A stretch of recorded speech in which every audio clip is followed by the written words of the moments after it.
what we're going to be talking about today at Serving Up Great School Meals. We want to cover what needs to happen right now in the school meals program. So school meals considerations. We want to talk about the release of 9 waivers that came out last week that addressed the summer food service program for school year 2021. And then we want to talk about opting into some of those waivers and what you need to know. And then once again, we'll allow plenty of time at the end of today's presentation to address any questions you may have. So let's get started with what needs to happen in the school meals program now.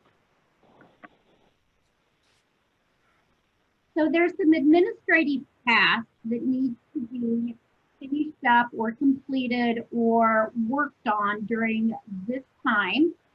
And one of the most highest on the priority list is if you have not submitted your school meals application for school year 2020-21, please submit your application packet for approval by our office. So very important, it was due actually August 15th, and we have some schools that have not submitted their application packet. So please make sure that yours has been submitted. You will need to do that, and it needs to be approved before the August claim is submitted. And you will submit your August claim under the school meals program, just as you normally have in the past.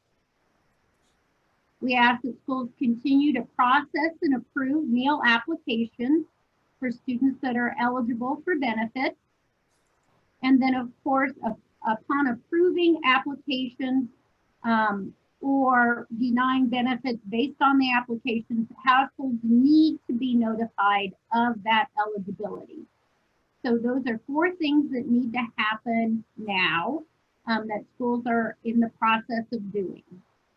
So moving on to the next slide, we want to talk about next the waivers that were released late last Monday. And I'm going to turn this presentation over to Katie Parch, the director of the school meals program and the summer food service program.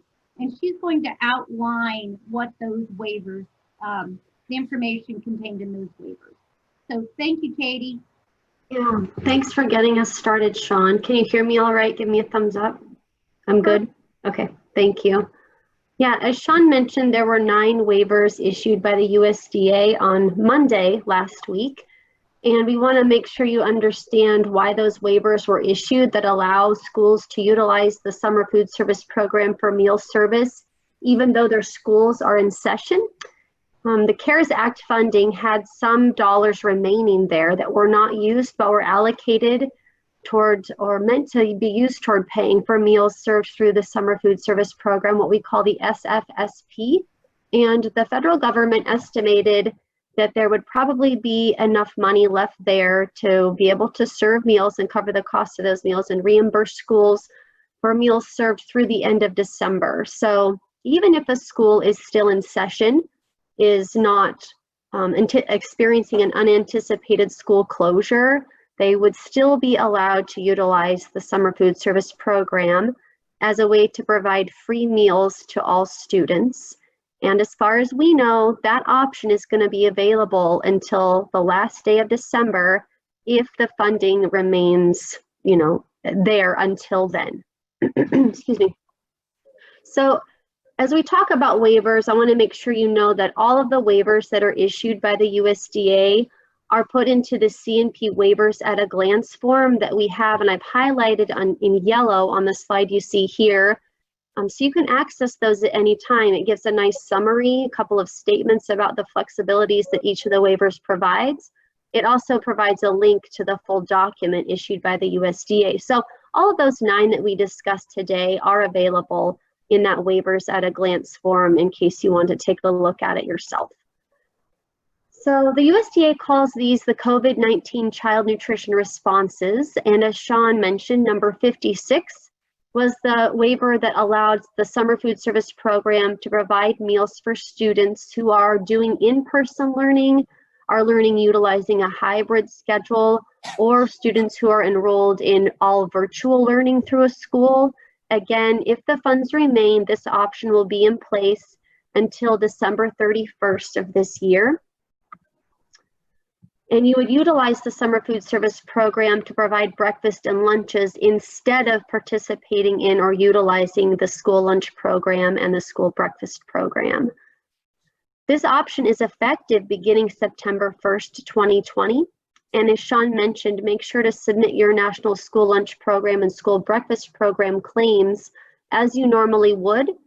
We have not been notified that use of the SFSP to pay for meals would be retroactive for those August meals. So you need to go ahead and submit your claim like you normally would, as Sean mentioned earlier. Child Nutrition Response number 52 allows summer food service program open sites to operate in non-eligible areas. So again, that's for sites that are not area eligible based on school free or reduced eligibility for their enrolled students, or school meal service sites that are not located in an eligible area based on census information. Other meal service flexibilities issued for the summer food service program include those to allow non-congregate meals. That is in waiver number 54, which waives the requirement that meals be consumed on site. This allows for meals to be served utilizing grab and go or take home methods. Waiver number 50 eliminates the meal service time restrictions, and 54 and 50 together would allow for meal distribution of more than 1 day's worth of meals at a time to occur. Waiver number 55 allows parents or guardians to pick meals up on behalf of or for enrolled or eligible children. Waiver number 51, which probably wouldn't apply to many of us who've joined today, allows the offer versus serve option to be used by non-SFA sponsors. I anticipate everyone here with us today is here representing a school. So you would be able to utilize the offer versus serve option for SFSP at any time, but this is allowed for some of our private nonprofit sponsors of the program. And waiver number 53 allows for meal reimbursement to still be provided if a sponsor is unable to meet meal pattern requirements. However, this doesn't mean that we're extremely flexible on the requirements of the meal pattern. In order to utilize the flexibilities issued in waiver number 53, schools would have to use an application process and provide us with information that would justify receiving reimbursement for meals that were missing a required component. Others that were released include number 48, which allows closed enrolled sites to use area eligibility in lieu of collecting individual income eligibility for each participant, which probably doesn't apply to most of you who joined us today.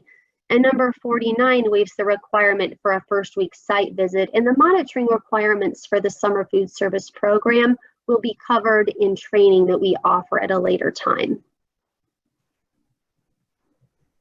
So we've taken a look at each of the 9 waivers, and again, you can access those along with this, their summary and the full documents in the CNP Waivers at a Glance form, which is available on our Nutrition Services homepage.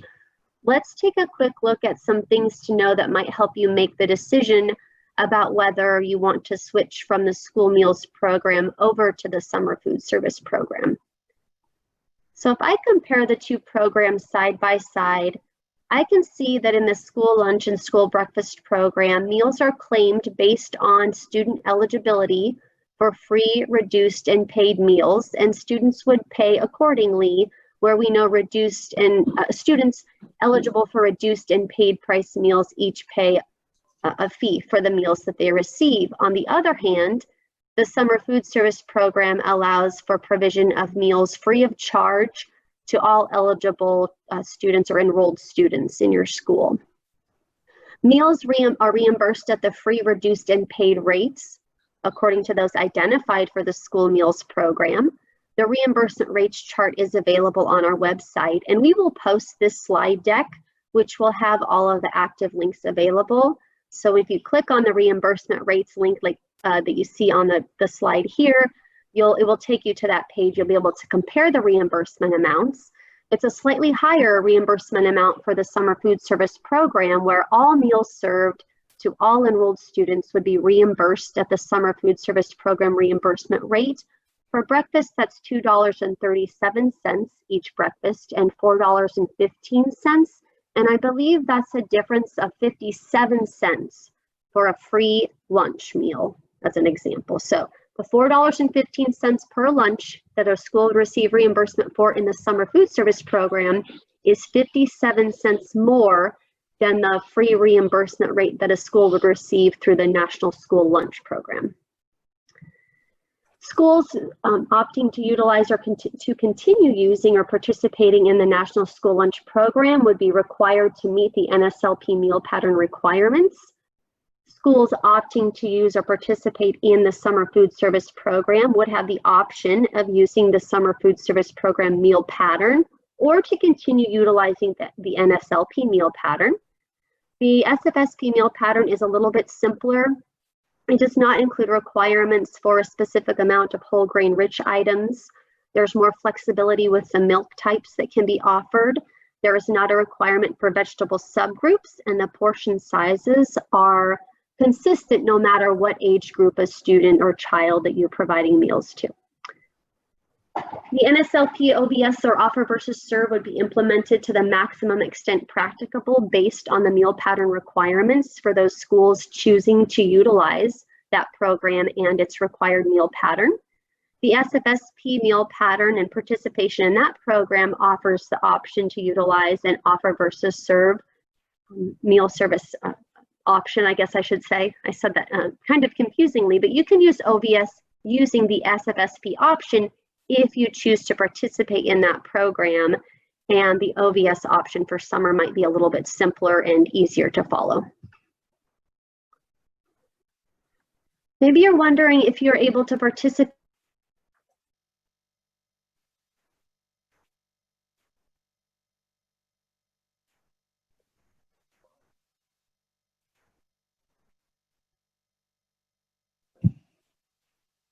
Is anyone in the 1920 year? Are you there? Katie, you may want to go back a little. You couldn't hear weren't me. heard for a while. Oh, I'm sorry. Yeah. Where did I leave off, Sean? Why don't you start with the beginning of that last slide, the next This one? That one. Go ahead Okay. and start with that slide. Sure. I'm sorry. Can you hear me okay now, though? Yes. Okay. Thank you. So you might be wondering whether your school can participate in the summer food service program if you did not choose to utilize the program at the end of the previous school year when your school closed unexpectedly, or if you haven't for whatever reason utilized or participated in the program in the past. And the answer to that is yes. Whether or not you participated or sponsored the SFSP in the past doesn't matter now. You can choose to switch from the school meals program over to the summer food service program now to serve students. Even if your students are coming to the school building, you can serve students who are utilizing a hybrid method for learning. On some days they're in the classroom and other days they're learning virtually at home. You can also use this option to provide meals to students who are enrolled in entirely virtual learning through your school. These sites would operate as open sites, and according to the regulations, those types of sites must serve all children ages 1 to 18 years. And we document that eligibility in one of three ways: school free or reduced eligibility percentage, whether or not the meal service or school site is located in a high need area based on census information, or the implementation and utilization of Nebraska's statewide area eligibility waiver. For those schools who do not believe that they have the capacity, or for some reason, safety-related reason rather, don't want to serve all children in the community ages 1 to 18, they would be able to utilize the restricted open option through the SFSP, which would allow them to serve meals only to their enrolled students, and do so for, safety and limiting group size purposes. So if you're wanting to make the switch to the summer food service program, whether you've done the program in the past or you're new to it, We need to have you notify our group of your intent to utilize the program by completing the SFSP Access Request Form, which is located at the top of the Nutrition Services homepage. And you can see a picture of that right here. And you see the hyperlink for the words "the online form" takes you to the form where we need to have you provide to us your school's 6-digit agreement number, along with your school name, a contact person, that person's email address, and also report to us the meal sites that you need to have access to the Summer Food Service Program application for. So report to us who you are, what school you're with, and which of your school sites will be participating in the SFSP option. There is some background work that we do to make sure that everyone's online applications have access to the things they need to be able to enter. So providing that information in this online form is going to be our way of gathering the information from you and tracking it and ensuring that we get you timely access to those pieces of the online application in the CNP system. If you are planning to switch to the SFSP, we ask that you update the end dates for both your breakfast and lunch meal types that are currently entered in your NSLP site applications. And if you already have access to the SFSP application because you utilized the program in the past, you can go ahead and update or in some cases add new SFSP site applications in the CNP system. For some of you, however, you will have to wait just a little bit of time while we process the information you provided on that SFSP access request form. I just want to reiterate, there are 2 places we'll need to have you change or update or add information. Again, one of those is in your school lunch application where you update or change the end dates for your breakfast and lunch meal service. The other is to make sure that you provide us with all of the most current information about your meal service, except you're going to do that in the Summer Food Service Program application side of the CNP system. There are a few answers that we don't have yet to questions we assume you're wondering about or questions you have. We are waiting on additional information and clarification on the verification process, as well as the FNS 742 report and the October survey. So the national office is aware that these are questions schools have, and they are working on guidance to share with us so that we can let you know what to do with those things or what the plan is for dealing with those things. We also are not sure yet how the national office will choose to handle whether schools that operate an after-school snack program and or a special milk program can do if they're also operating the Summer Food Service Program. So you can anticipate additional information will be provided on these things and probably others in the near future.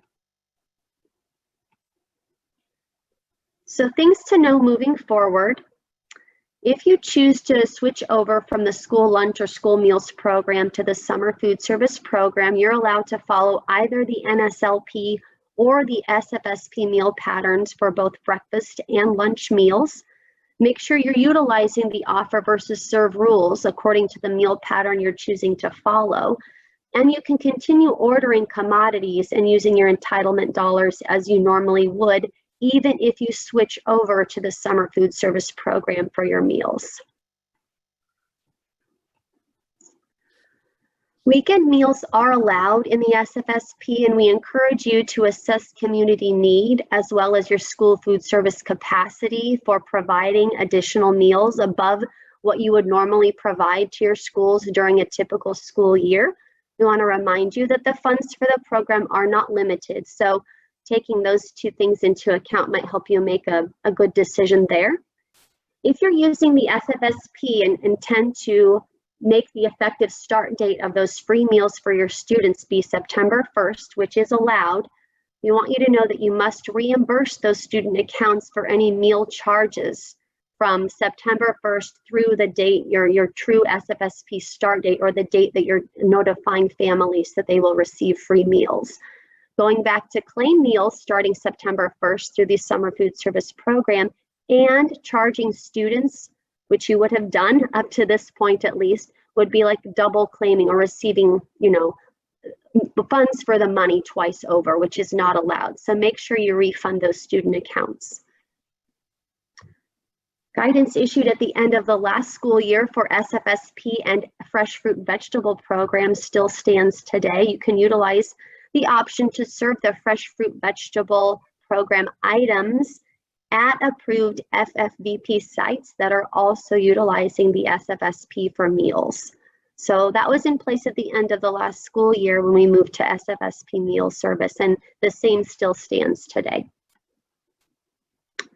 In the coming days, you'll find a what next form or document with two kind of paths to follow. One, if you're new to the program and have not sponsored it or participated in the past, with some steps outlined on what exactly needs to be done to get you started in the program utilizing our online application system.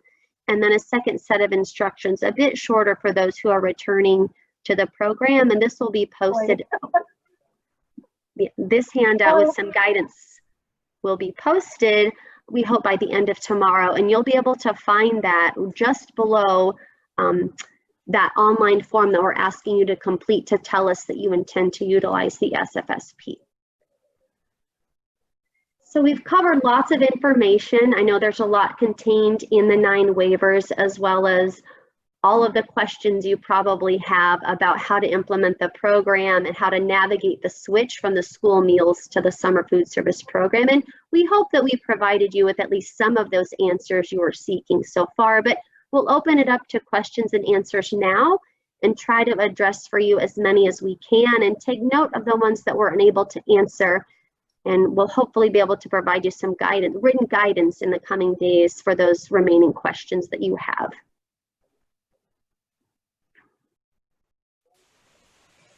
Katie, I'll start. I'm looking at the chat box right now. Thank you. And it looks like our online form maybe needs to be tweaked a little bit, because it is coming up that the online form gave me this response: you need permission. This form can only be viewed by users in the owner's organization, and we will get that corrected as immediately.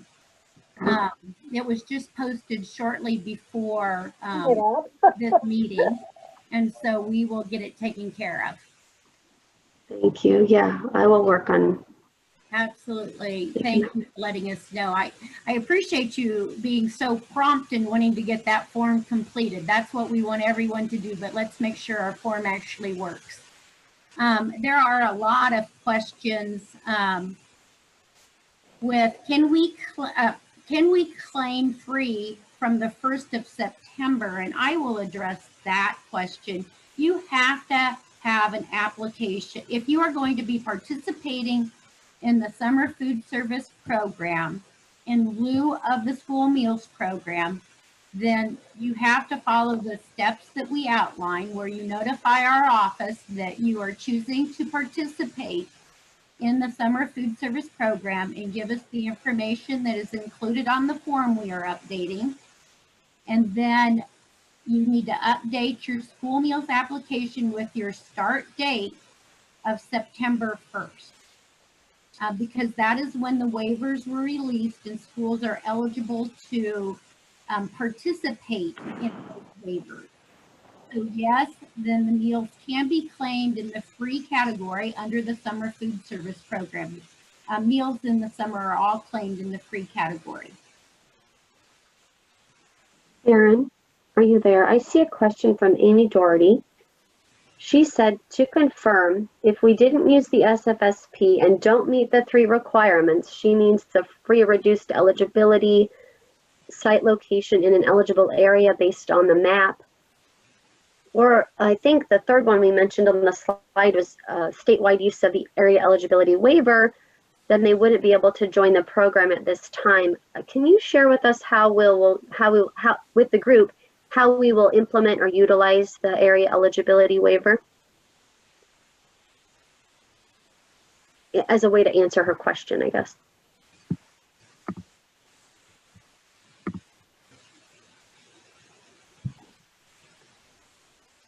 So Amy is asking if they don't meet, well, they do meet one of those requirements. The one requirement they meet is that we have a statewide eligibility waiver, which means that even if the school doesn't qualify based on the other two criteria with over 50% free and reduced, or is in a census area, area that's eligible, then the area eligibility waiver comes into play. So anyone who doesn't meet the first two criteria you outlined, location on the map based on census info, or school free or reduced eligibility, would effectively utilize the third, which is Nebraska's statewide use of the area eligibility waiver. So the question to Amy, answer to Amy's question is yes, you would be allowed to utilize the SFSP to provide free meals to all your students. Right, Sean? Right. Right. We certainly have a lot of flexibility due to USDA's response to the COVID-19 waivers and extending them. So as we look at some more of these questions, I see someone asked if you already have access to the SFSP from the spring, then you can go ahead and update in the site applications the number of meal service days you plan for September, October, November, and December. We just want to make sure that you have access to all of the necessary sites, because when your school's closed in the spring, you may have chosen, for some larger districts that is, may have chosen to operate or serve meals out of only a few of your available schools. So that's why we need you to fill out that form I mentioned that's available on the website that we now actually know needs to have a little tweak made to it, so we can make sure you have access to all of the necessary sites that you're going to serve meals from now through December. Hope that answers your question. Get started if you can, but still complete that form for us. the next question would be, why wouldn't we continue with the summer food service program for more reimbursement then? We then would need to update our summer food service program application to include through December. This application is from September 1st through September 30th because the summer food service program corresponds with the fiscal year, as where the school meals program corresponds with the program year, which is July through June. So we're operating off of two different calendars with two different programs.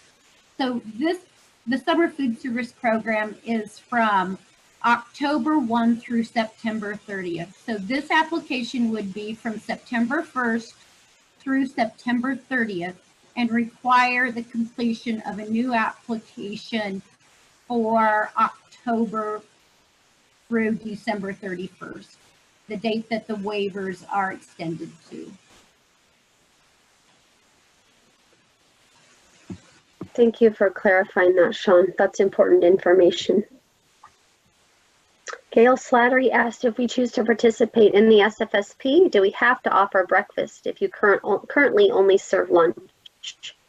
And the answer to that is no, you don't have to. You can continue serving the same meal types that you do through the school lunch program. Great. Okay, what would be the soonest date to start utilizing the summer food service program? Can we back date to September 1st? This is from Chris and O'Neill, and yes, the answer is September 1st.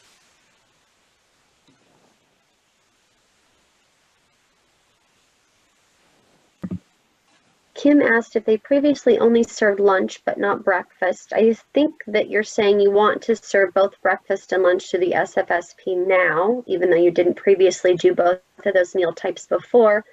There is a box to check. I believe it's somewhere in the 30s, that number in the application. You just check a box for breakfast, and then the breakfast information will kind of become active and won't be grayed out anymore.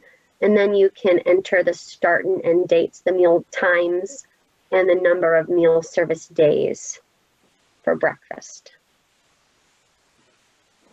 again, kind of clicking through some of these, I think we've already addressed many of them.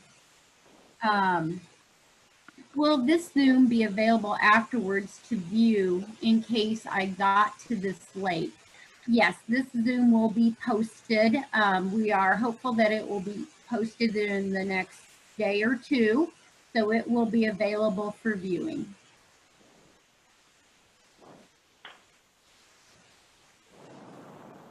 Jennifer asked if they start in August. Well, then you would claim your meals served in August through the school meals program. Get your reimbursement that way, and you already would have charged those students' accounts accordingly. And then submit your application so you can, in October, submit a claim for the September meals. And then Jennifer, also another Jennifer asked, how soon would we know we qualify for the summer food service program? Well, based on the area eligibility waiver, you qualify.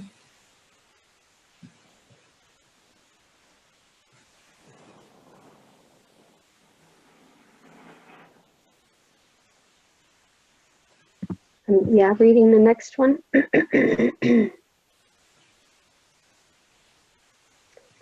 Sean, can you help me with the question about the ACT testing fee waivers when they qualify for free and reduced meals? I don't think that means that all students would qualify. I don't know.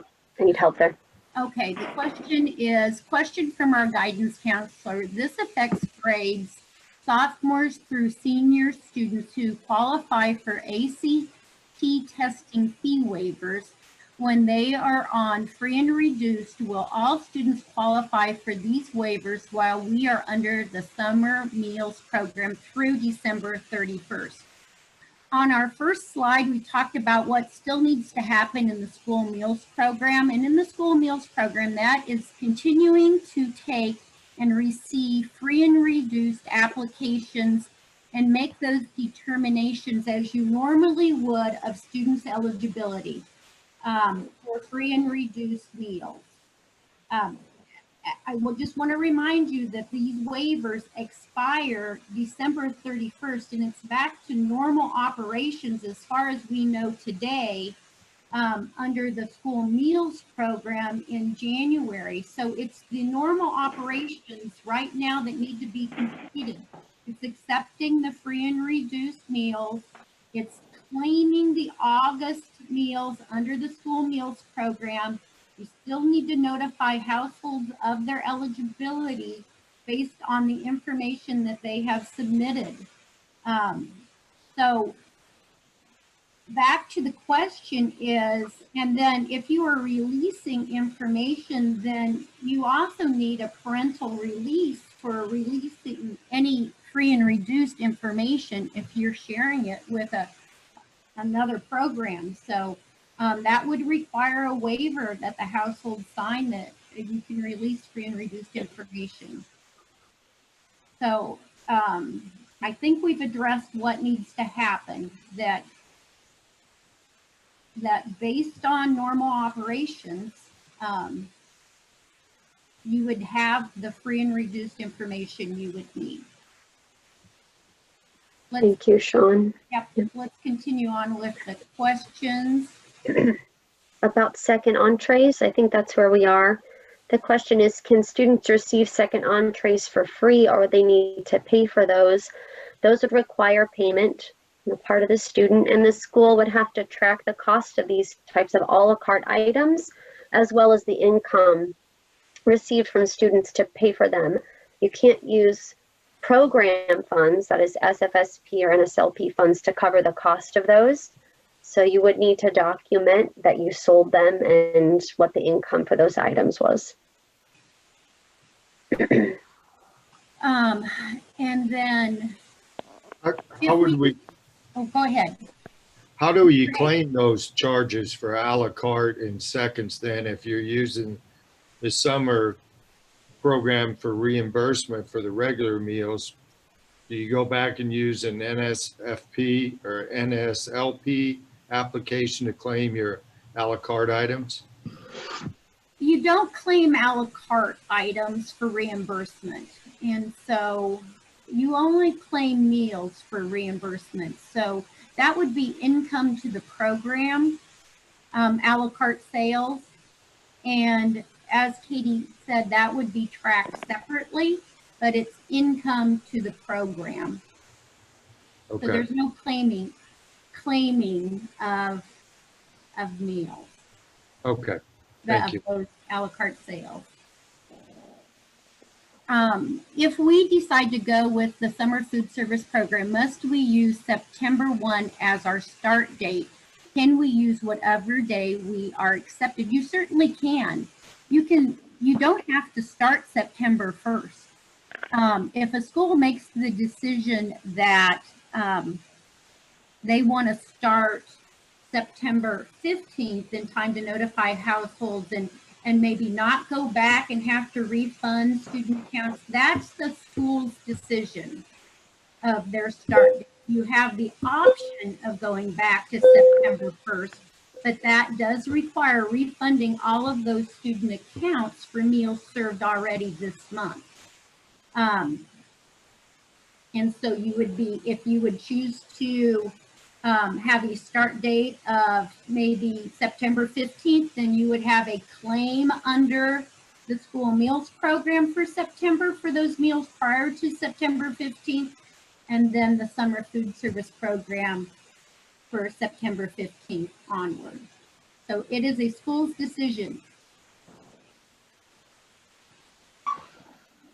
Thank you, Sean. Can you help me with the next one about using the breakfast lunch program to keep track of meals given and Sure. then put the prices for $0? So can we still use our breakfast lunch program, so their software system, to keep track of meals given and then change the price to 0 in the system? Sure, you can use that as your meal counting system. There is no problem with that. You are not billing the students, but you are having an accurate point of service meal tracking system. So that's certainly acceptable. Meals are free to students, but you can track them with your software system. I think that answers Mary's question too. We wouldn't make you use the tally sheets that you probably used previously in the SFSP. Go ahead and continue using your point of service system. Yeah. We have a question. How would this affect the ACE scholarship? And I think this once again goes back to remember normal school meals processes for accepting free and reduced applications and determining eligibility. And so I'm assuming that this might have something, that scholarship may be based on students eligible for free and reduced meals. The direct certification system is still matching with students. So we are still determining if students are eligible for assistance programs and their eligibility for direct cert free and reduced. Sean? Yes, Marianne. I think this has to do with them having to have the waiver on file, having that parental permission on file to release their students' eligibility for a reduced price or whatever it has to do regarding these tests. Right. Attachment L. Attachment L, the sharing of information form that is on our website under forms and resources. So if you are you have to have parental consent to share information. Moving on down, once again, Mary asked that question. I think Katie addressed that. No, you do not have to use the tally sheet for your point of service. If we switch to the summer food service program, how are we required to notify student body? Well, I think you need to notify not only your student body, but your household that this is a waiver from USDA that is in response to what's happening with COVID-19 and its additional flexibility to provide students with healthy meals. So how a school would choose to notify their households would be left up to each individual school, but I think that you would definitely need to let your households know. It's been in the news. It's once it was released last Monday, it's been well advertised and well publicized. Can students purchase extras even if they are getting the meals for free? Yes, a la carte sales are allowed. And there is guidance that addresses a la carte meals in the question and answers from our USDA regional office that is posted on our website.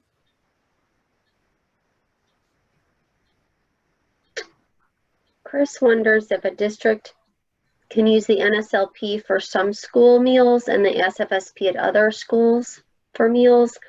I believe we're waiting on the national office to provide guidance on the answer to that one.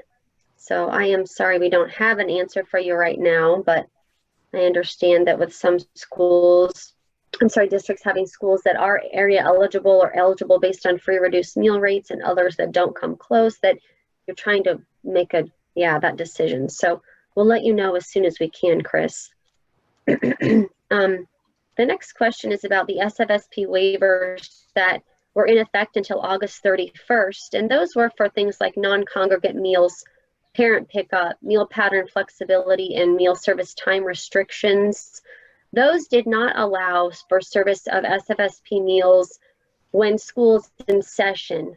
Those at that time, that still meant that a school had to be closed or experience an unanticipated school closure to use the SFSP. It is Child Nutrition Response number 56 that clarified the regulatory citation that was being waived. And that citation is that, they're waiving the requirement that a school experience an unanticipated closure to be able to use the summer food service program. So to answer the question, you cannot go back to the August meals, at least as far as we know right now, and use the SFSP to claim the cost of those to receive reimbursement that way.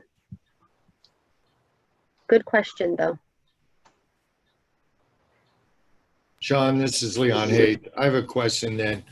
So starting September 1, I have a building with 200 students. September 1, 100 of them brought their own meals and 100 paid. So if I go back and I have to reimburse that 100, would I get reimbursement for just the 100? But moving forward, say, if we start September 1, on September 20th, all 200 kids eat the meal at school, I get 200 reimbursed meals at 57 cents more than I get through the National School Lunch Program. So why would I not do this? It benefits our families, our kids, and I get more reimbursement. Is that correct? In my opinion, that is correct. Yes, it's a benefit to your household.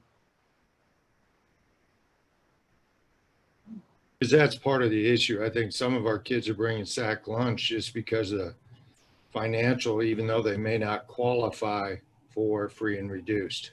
So it would up our numbers as far as meals provided by the school district and also increase our profit, I guess, and while benefiting the families.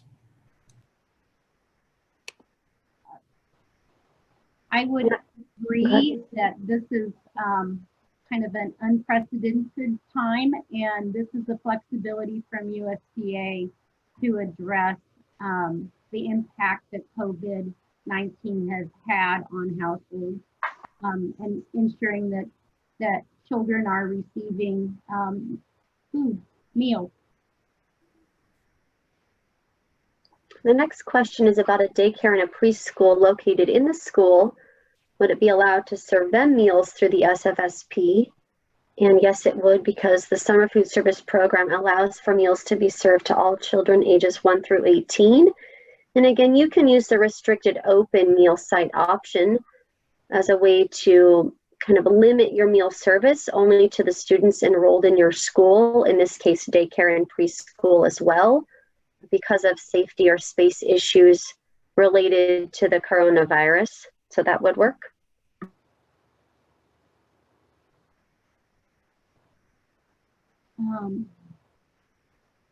So I had a question as far as that, to kind of spin off of those age requirements. So if we switched to the summer food service program, even though that would be for children starting, you know, ages 1 to 18, we would still be able to limit that just to students that are in our school, correct?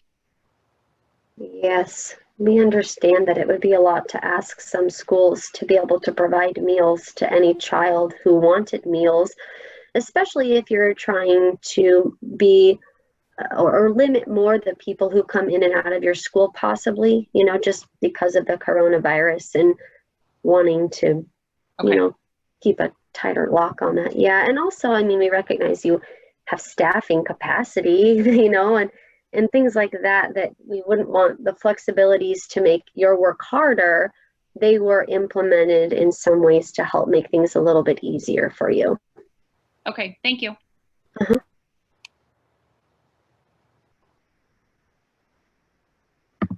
We answer the question about seconds, like on Chicken Nugget Day. Yes, students can still purchase those.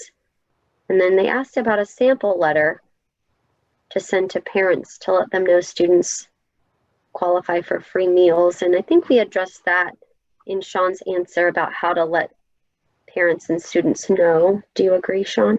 Yeah. Okay. Okay. Question, do you have a sample letter for us to send to parents to let them know their students will be all free if you choose the summer food service program? We do not have a sample letter. The press release that was after last Monday pretty much stated what was going to happen, but we don't have a sample letter. Katie? Yeah, I think what your answer earlier about how schools could notify students and parents would effectively answer this question as well. Mm-hmm. Use your normal communication channels. Yeah. Right? Right.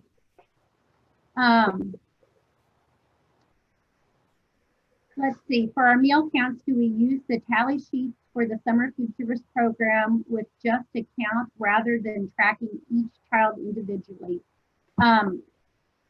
You can do either. As we've already addressed, many schools already have a software system in place, their point of service, and they can certainly utilize that, particularly if your students are used to that you're in session. It would be normal operations, except you would be operating the summer food service program and you would not be charging their accounts for the meals, but you would still be using software to count the students. I think the next two questions have been answered. It was about trying to use the program for August meals, which we have determined is not allowed at this time. And I think one was about a la carte items. So I'm on Connie's question about starting the program effective October 1st in order to continue operating as they are right now and then not have to do the refunds and all of that work. And yes, that's certainly allowed. You can make this decision as a school, and it is up to you about your start date, knowing with that caveat that you can't go back to August. You could start effective September 1st or any time after that. Right. And as Connie mentioned, you know, she's saying that they wouldn't have to issue refunds. It would also be the new application, because remember I said the current application is September 1 through September 30th, and you'll have to complete a new application October 1st through December 31st. So just something else to think about. Once again, can we begin after September 1st? For example, can we start Monday on the 14th? Yes. the school determines the start date. You can start September 1st, as Katie said, or any time in the future, till December 31st, because that's the expiration of these waivers currently.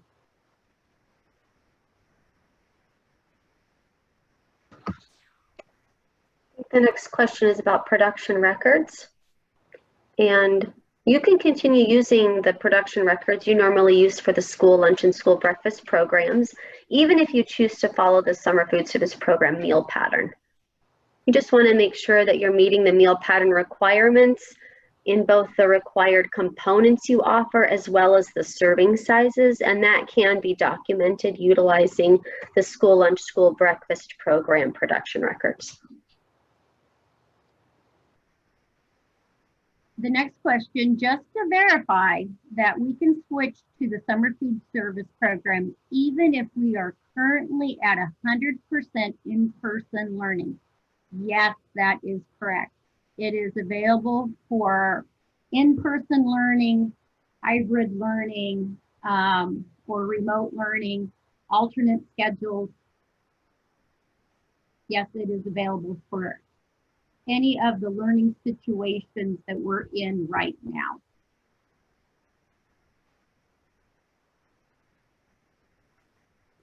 How many choices, how many choices do we need to offer for meals? And or is it just one option for the summer food service program? No, it's however you design your menu that meets meal pattern requirements. So if you are offering multiple choices for your entrees now for in-person learning, you can still do that.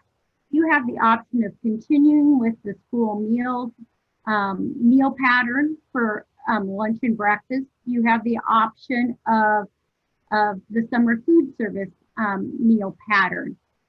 You can continue offering the choices you have offered, just you have to ensure that you are meeting meal pattern requirements for each menu option choice that you are choosing.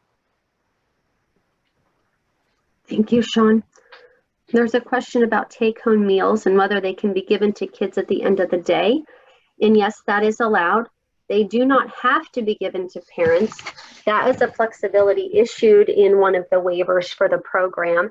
And in that waiver, it does say that schools must take or make efforts to maintain program integrity by somehow ensuring that if they choose to use the parent or guardian pickup waiver, that you're making sure that those meals are going to parents who have enrolled or eligible children. So for larger school districts, that might be a little bit more challenging than it is for smaller ones where the school staff are pretty familiar with the families and the children's parents. So just keep in mind that if you're utilizing the parent pickup waiver, that's fine. You just need to make sure that you could provide to us the ways that you're ensuring that the meals you're sending home with those adults are going to, parents or guardians of of eligible children. Katie, this might be a good time to address the issue of now that students can receive free meals, does this mean that we can send a meal home for every child if they are opting to do remote learning or a hybrid schedule? And would you address that, please? Yeah, I know I didn't think of this earlier when we talked about utilizing the restricted open option. But if that's the type of meal service site that you opt to use, it would not be required that you provide meals to all students in a household, if those younger children are not school age or not enrolled in your school. Right. Schools cannot just send meals home thinking that the household wants meals. That there has to be some sort of indication from the household those meals are needed or wanted. So there's just no automatic of sending the meals home. So Marianne, can you chime in a little bit on that? I agree. I think there needs to be some type of system in place that meals that are being sent home are for those who actually want a meal. By having, let's say, for example, breakfast and lunch available for every single student, you know, suddenly that suddenly that district would be doing 100% participation. And I think we know for a fact that not every student would want a meal. I think those are some of the things that we've talked about that Yep. I don't really have anything else to add. No, that's perfect. Thank you. And there has to be some system in place to make sure that those households want those meals. So it's just not an automatic sending of meals.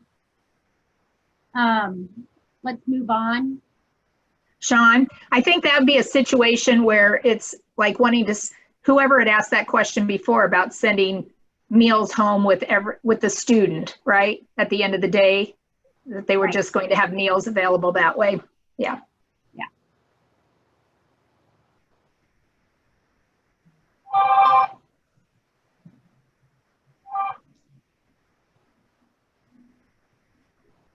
You know where we are, Sean? Yeah, I do. This came from, this one is where we're at. If we qualified for the census eligibility for this summer, do we need to fill out a waiver? No, but you do need to fill out that form that we keep talking about that's on our website to let us know that you are going to be participating in the summer food service program now. And then also if you're going to have any additional sites that did not operate in the summer, you need to let us know that.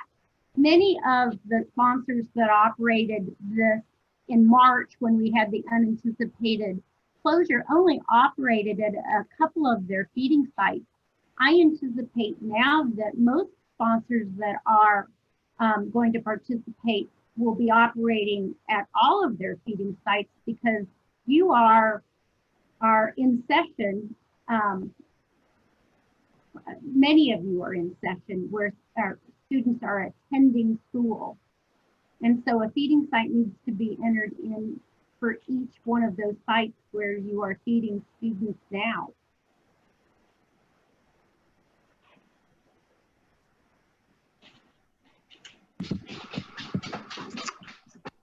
Mary's question is, does she need to change her site type in the site applications to restricted open and the ones you're currently operating, even though in the last summer they operated as an open site that could serve meals to all children ages 1 to 18? Yes, if you determine that restricted open is the option for you, then you would need to change the answer to that question in the site application to accurately reflect what you will be doing now.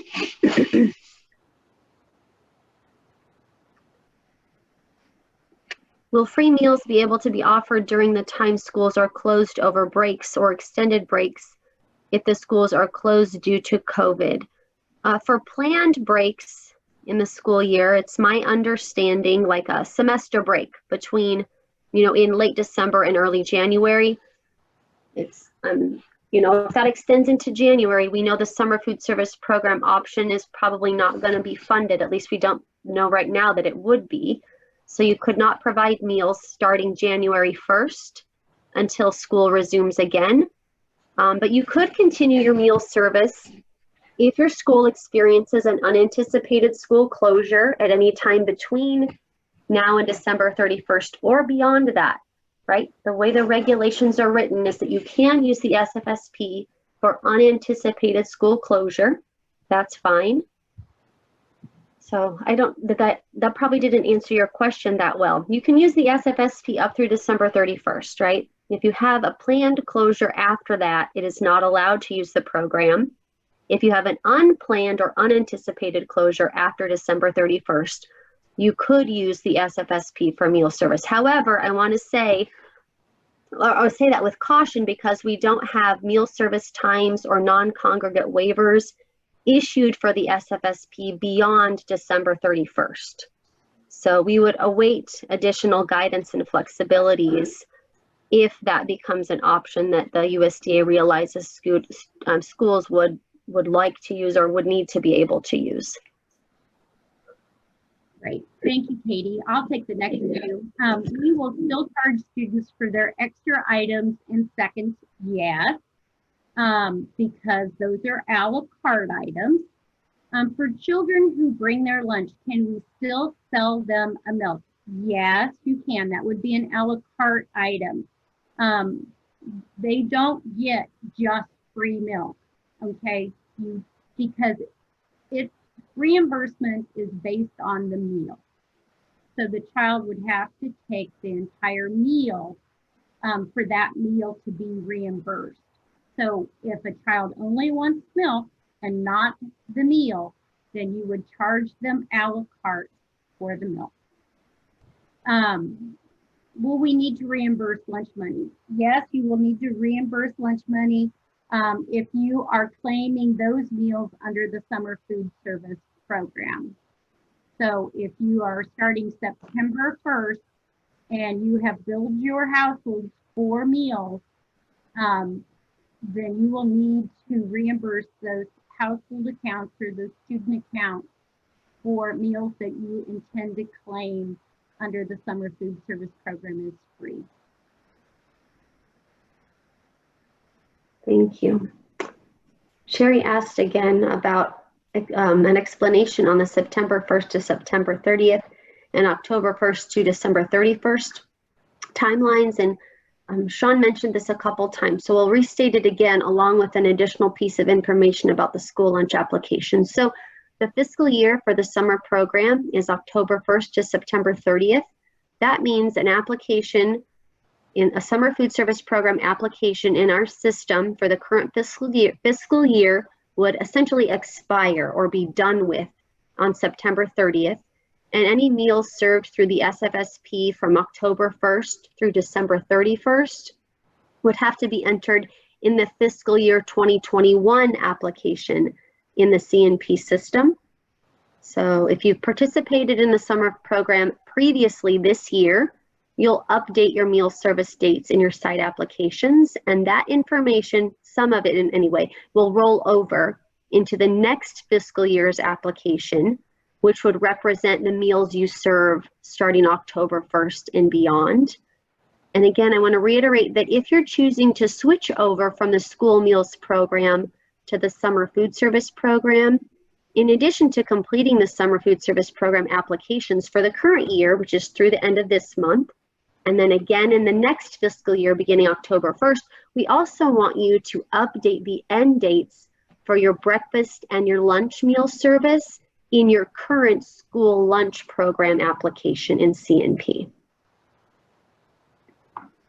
I hope that helps clarify that. Did I miss anything important, Sean? Nope, we covered it all. And Kay, let's go on to the next question. If we do the summer food service program and I have a counselor ask for a letter for a college student that they qualify for free and reduced lunch program, how do I answer that? Once again, I'm going to go back to that very first thing. You are still collecting free and reduced applications and making eligibility determinations. So remember this program, the waivers, December 31st, back to normal operations as of January. For the school meals program, claiming students by eligibility paid free and reduced. Next question, we filled out the application for the fresh fruit and vegetable program, but don't believe we've heard back about receiving the program. Can we reapply for the fruit and vegetable program for our school families? Notification went out today. Yesterday and today. About the award of the fresh fruit and vegetable program. So there is no reapplying for the program because the grant funds have been awarded. Next year, the application will be available again, but schools were notified, I believe, yesterday afternoon And schools that did not receive the grant were notified yesterday afternoon, and this morning schools that did receive the grant were notified. Moving on. Thank you for remembering that, yeah. Someone asked if all these rules, regulations, and directions are going to be posted somewhere.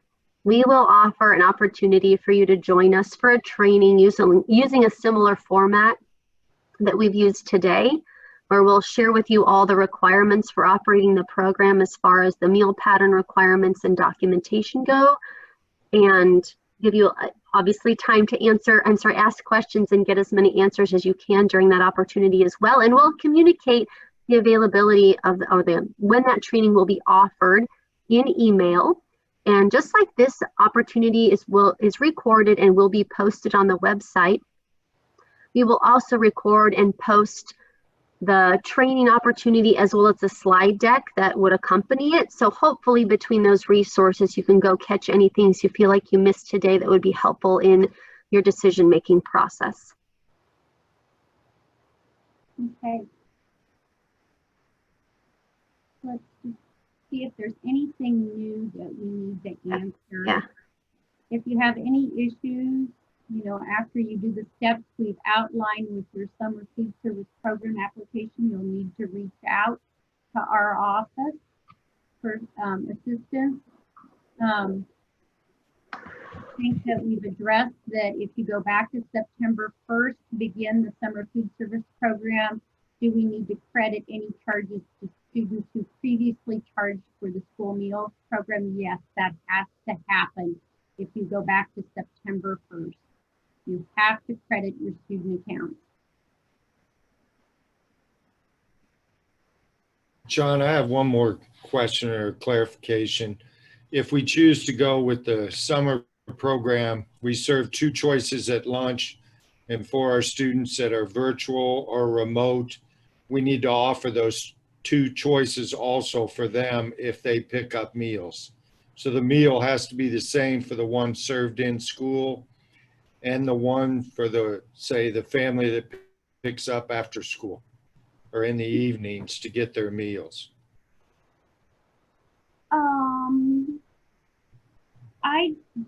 No, I don't believe that's true. Marianne, I'm going to let you chime in. I don't know that it's necessary to offer choices for the carry-out meals. I think that would be really tough to implement. That would definitely require, that would require like posting a menu, taking orders. I think that'd be pretty tough to do. I agree. Provide a meal that meets all of the meal pattern requirements, and I think that's fine. I do too. Like it's probably your main meal of the day is what you would be offering everyone, right? Well, if we're going to offer it, again, a school of 200 where we're only serving 100 now, if we go to 200, we probably go to one choice and it'll be the same choice for pickup in the evenings. Because that way it streamlines it. We can get them through. We're already social distancing, doing all that. We have a crazy schedule as it is. So we may have to go from two choices down to one choice, but it'll be streamlined. It'll meet the meal pattern. And that way it can be the same for, right now we have them picking up during the day, but I think our numbers will go way up once they realize that everyone has access and, looking at it like we did in the summer. Right. Yeah. Right. You've got to make it work for you. The key is make sure you meet meal pattern requirements and that the meal is documented of what you serve. Yeah. So great question. Thank you.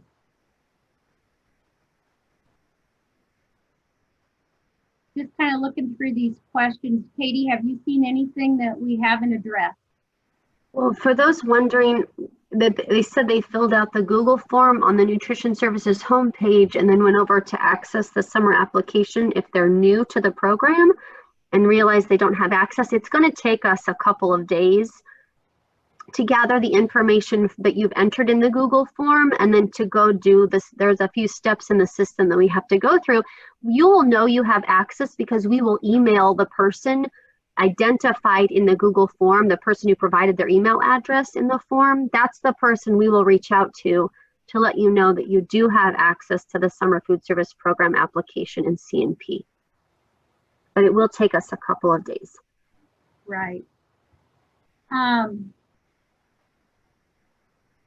This is a question. If we do the Summer Food Service Program, do we have to complete the verification process? And Katie addressed this in the presentation. We're waiting on an answer on that.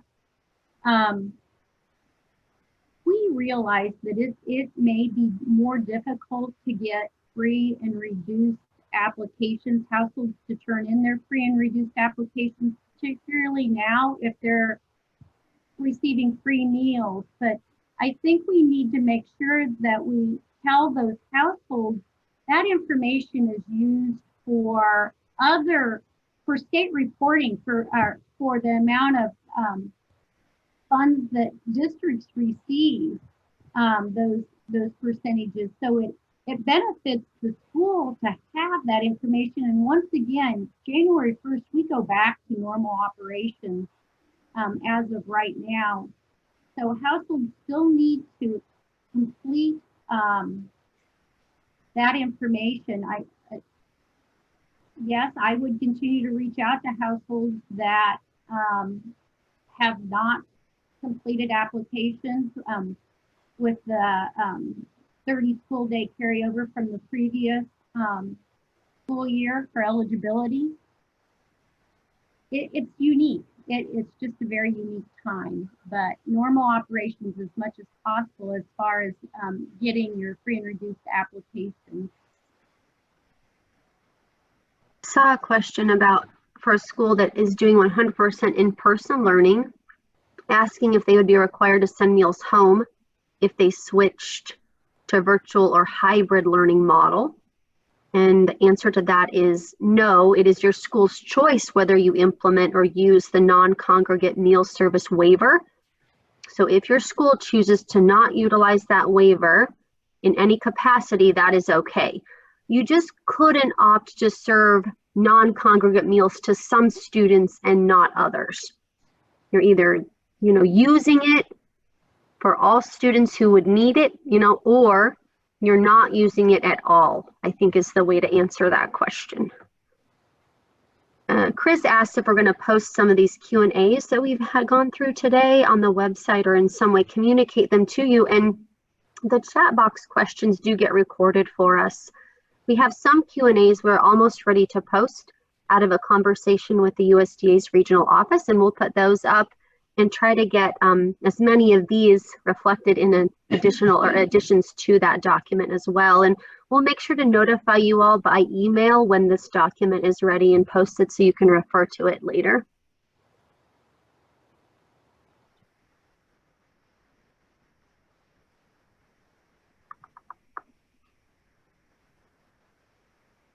See any others, Sean? I'm kind of looking through these right now because I know that we've kept many of you on for a long time and we don't want to keep repeating. Right. Jody asked a question about students who are older than 18. Are they allowed to receive meals through the SFSP? And the answer to that is yes, if they're like enrolled in your school, basically. Those kind of special needs type students possibly, yeah. If they're enrolled in your school, they can continue to receive meals through the SFSP.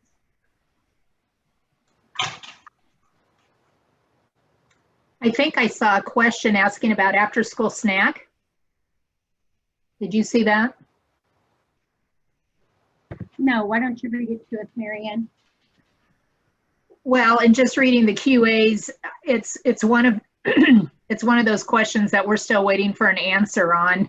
Said it was being passed along to the national office for clarification to determine how those snacks could be claimed. Because there was a possibility of maybe snacks being able to be claimed through summer food. So we don't have the answer to that one yet. This one kind of caught my eye. If a student orders 2 lunches, are both meals free? No, it's 1 meal per child. 1 meal per child. So if you are offering breakfast and you're offering lunch, it's 1 breakfast one lunch. If the student takes that meal, okay?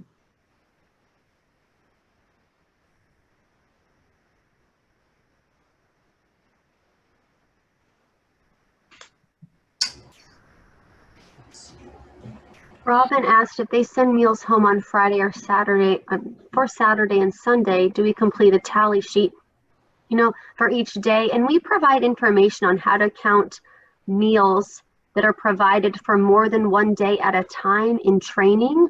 So, and we've got some examples available on the website too, but in effect, you could count them all at one time if you're distributing them as kind of like a package of meals for 2 days at a time. Count them on one piece of paper.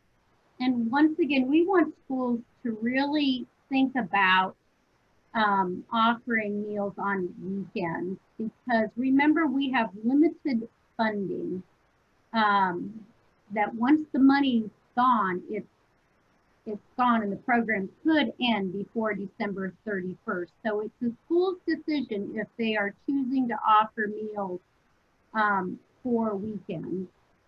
So do give that some thought.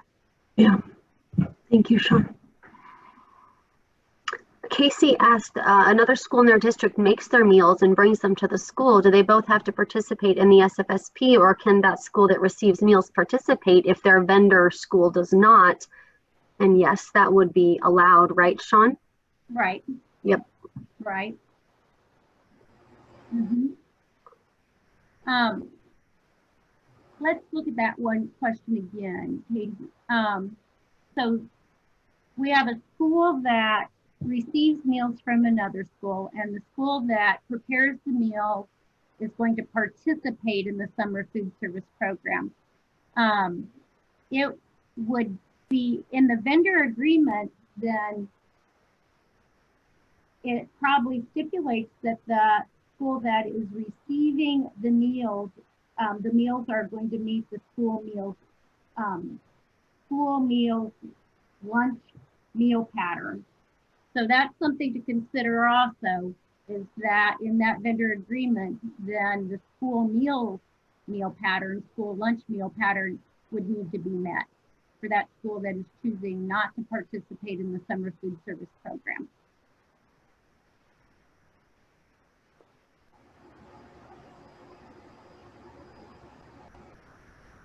Michelle would like us to clarify offer versus serve under each program. I think that might be a more detailed explanation than we probably have time for today, but we have some training resources on that. And like I said, we'll communicate to everybody the training opportunity that we will provide for the summer program here in the near future. So join us for that if you're able. If not, we'll record it and you can view it to get more information about the OVS requirements there.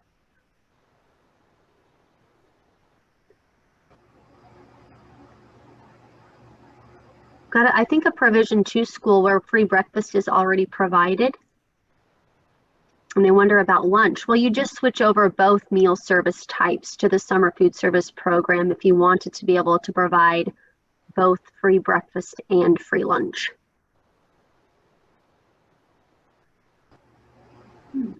Carrie asked, can we still offer a salad bar if we go to the summer food service program? Yes, you can. Sure you can.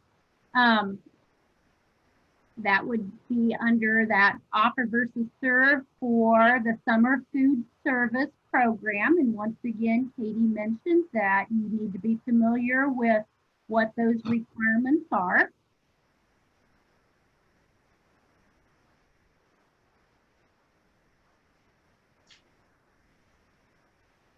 Regarding site visits audits, we started the NSLP site visits, attachment I.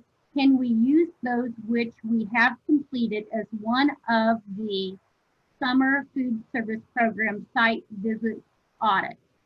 And I think that's probably okay. Those are pretty comprehensive on-site visits for the school meals program. I don't know, because we just switched programs. Katie, I better defer to you.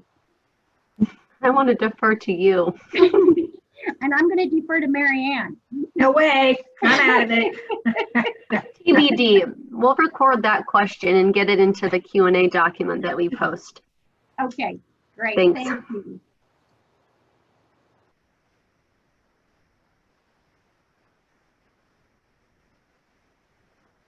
I think we've answered most of these. I can't find a new one that.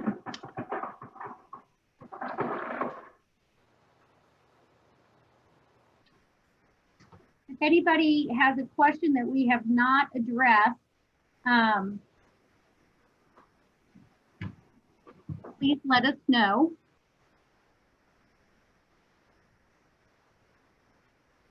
Please unmute yourself and ask your question. There's been a lot of questions in the chat box, and we really appreciate everybody's participation today. We've covered a lot of information.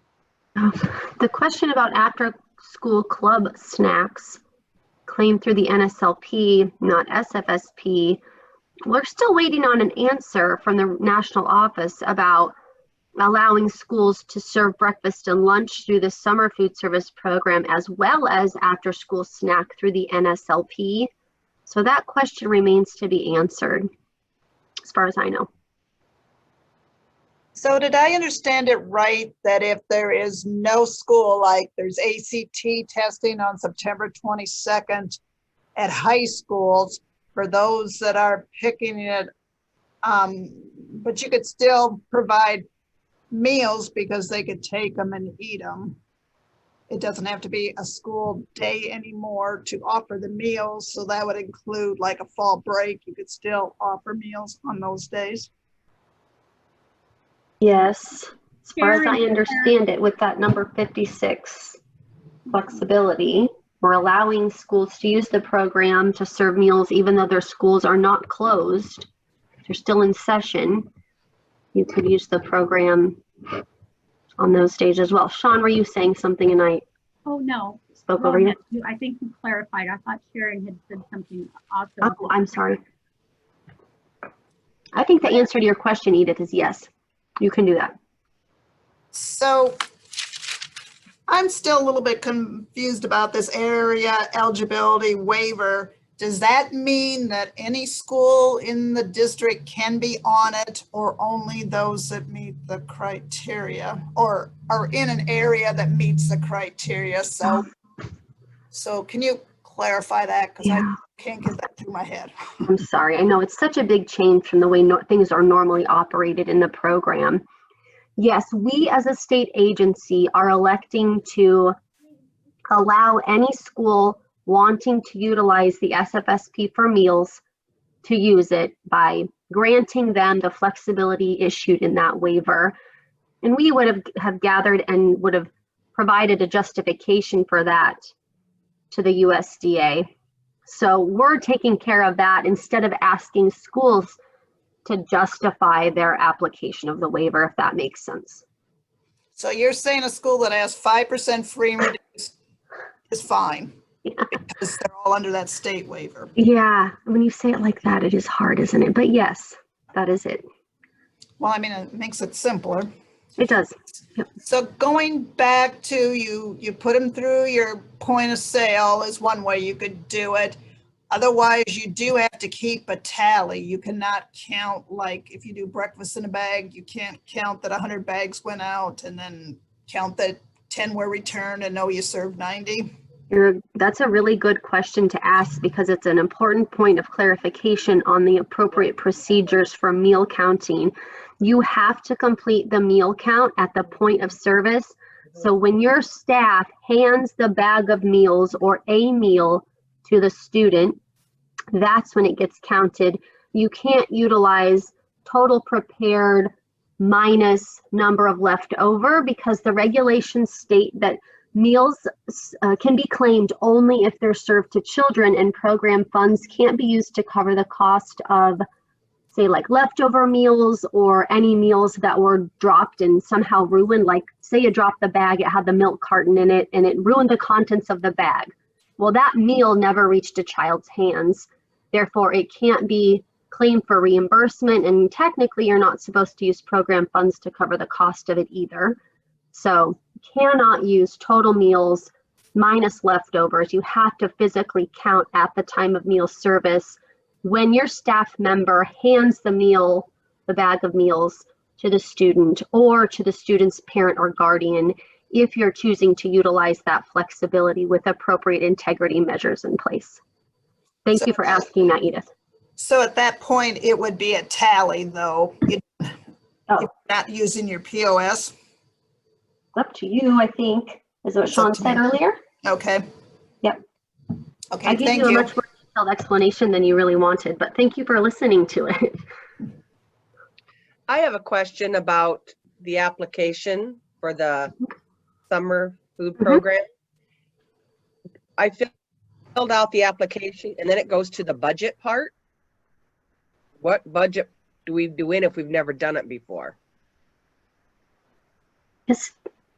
Sean, you may need to help me here. I would say do your best to estimate your labor, supplies, and food costs based on the number of meals you anticipate serving over the period of time that you're anticipating using the program. Okay, because we right now we're in school full session, you Yeah. know, so we'll be just flipping it over. So Sure. So you'll have an ADA. I mean, you can estimate your average number of meals you prepare and sell or serve in a day. okay, And you could be able to estimate costs and labor and stuff for that.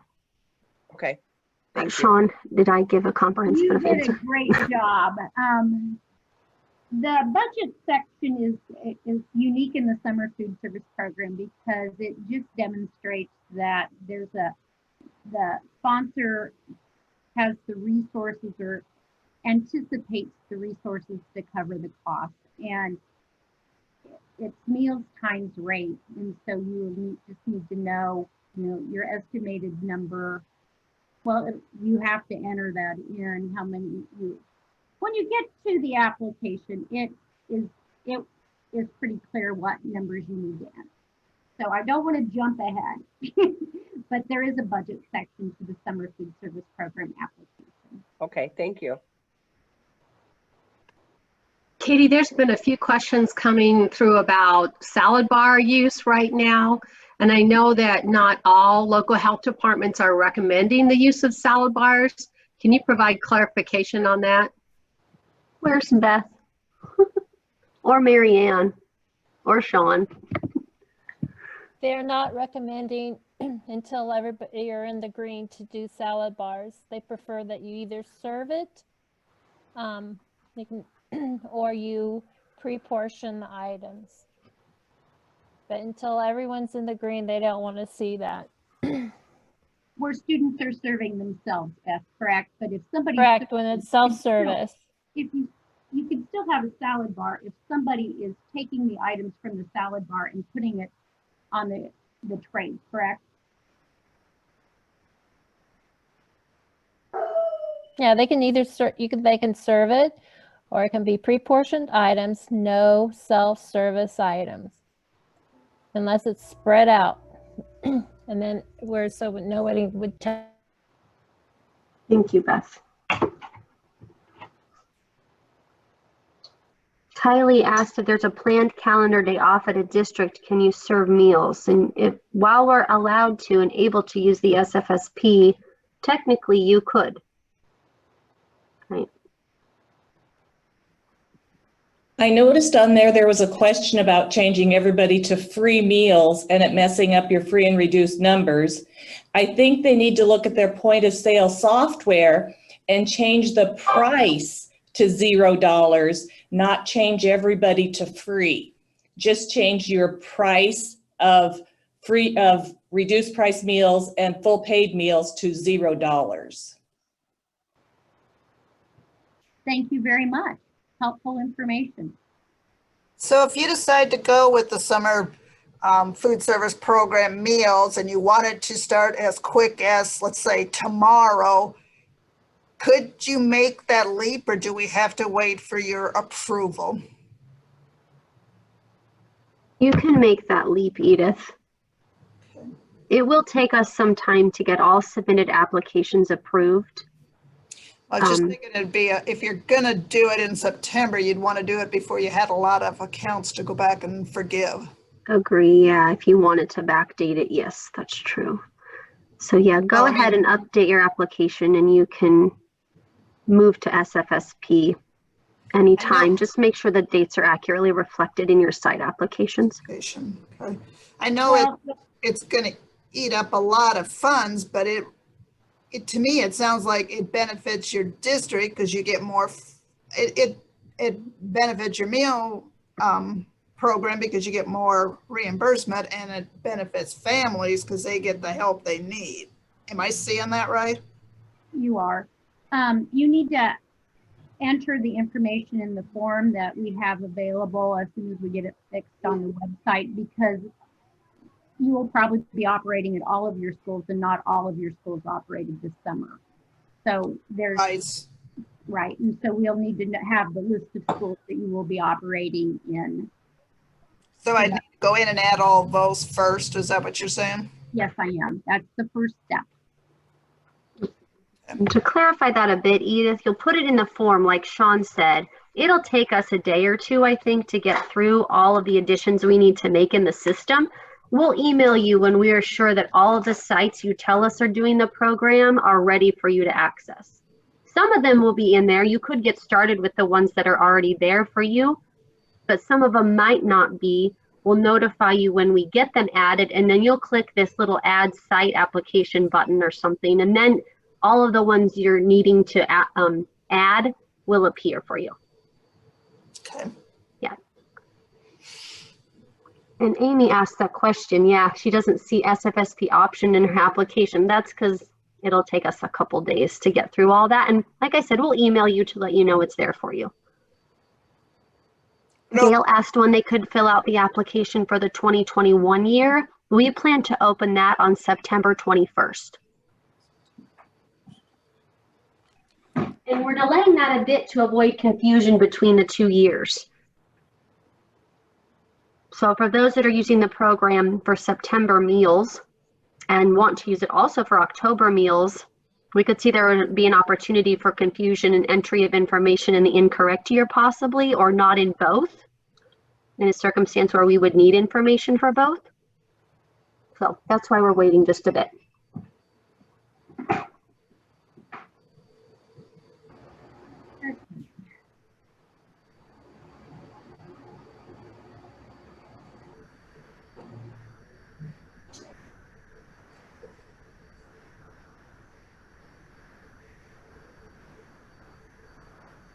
See any others, Sean? I don't. I really appreciate everybody's patience, and as we went through the questions and answers, and if we did not address your question, please feel free to email us, and we will get it answered. But there have been a lot of questions, and that is wonderful. I'm so glad that all of you were able to join us today to talk about these 9 additional waivers and flexibilities. Anything else, Katie? No, I'm good. We just want to say a big thank you to all of you and your teams who have continued to navigate very challenging times, and you've remained flexible and adaptable to the many changes that have come out of the flexibilities issued by the USDA. I want to say thank you also for continuing to help make students ready to learn each day, helping support student athletes be ready to go to practice, and most importantly, working to fight food insecurity in your communities. We know the role you play is really important in accomplishing that. So we love working with you and appreciate all the work you do in those many areas.